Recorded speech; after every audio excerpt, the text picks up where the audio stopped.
লাফাম যাইতে না মোরা চলতে না বুড়ো মন রাত্রি যে পড়ি গাতিতে তখন দিয়ে দিব শেষ।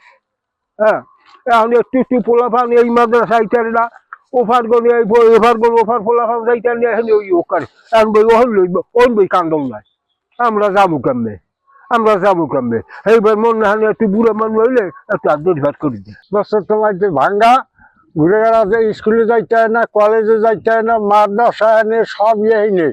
হ্যাঁ, এখানে গিয়ে অ্যাক্সিডেন্ট হয়, হ্যাঁ ব্রিজ বন্ধ করিয়া লাইছে এখন তো ঘুরে বেড়া ফলাফল যাইতে হয় না। ব্রিজটার অবস্থা আজ প্রায় 20 বছরের উপরে ভাঙ্গা। এটা হয়েছে যখন 40-এর ওভার হয়ে গেছে।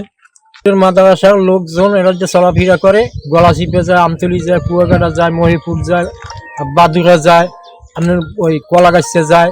এটা বিভিন্ন কাজে মাদ্রাসা পিছনে আছে বেমালায়। 7 নং কালিকাপুর ইউনিয়ন পরিষদের 8 ও 9 নম্বর ওয়ার্ডের সংযোগস্থলে অর্থাৎ দুটি ওয়ার্ডের সীমানস্থ একটি ব্রিজ আবদুল্লাহ ব্রিজ।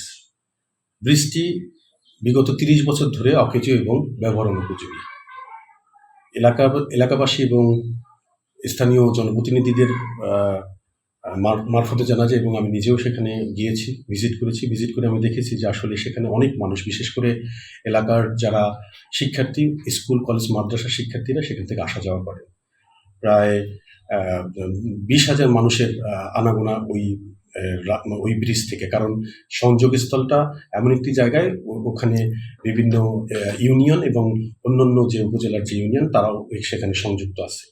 এই আবদুল্লাহ ব্রিজটি বিগত 30 বছর ধরে অকেজো থাকায় মানুষের বেশ ভোগান্তি হচ্ছে এবং সর্বোপরি এলাকার শিক্ষার্থী যারা স্কুল কলেজ ও মাদ্রাসায় আছেন তাদের বেশ ভোগান্তি হচ্ছে। যদি দ্রুত ভিত্তিতে এই ব্রিজটি সংস্কার না করা হয় কিংবা কোনো স্থাপন না করা হয় তাহলে হয়তো বা কোনো ধরনের বড় ধরনের দুর্ঘটনার শিকার হতে পারে এলাকাবাসী।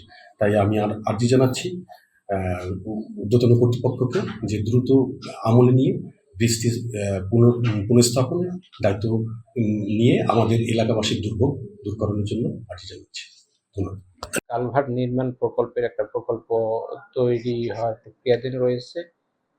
সেই প্রকল্পতে আমরা পটুয়াখালী জেলা 8টি উপজেলার মাননীয় সংসদ সদস্য মহোদয়ের সহিত আলোচনা করে আমরা প্রকল্প রেডি করেছি। এটা প্রকল্প সাবমিট হবে, তারপরে এটা প্রকল্প সদর দপ্তর পর্যায়ে কম্পাইল করে মিনিস্ট্রি পর্যায়ে মিটিং করে এটা অনুমোদন হলে তারপরে আমরা বাস্তবায়নে যাব।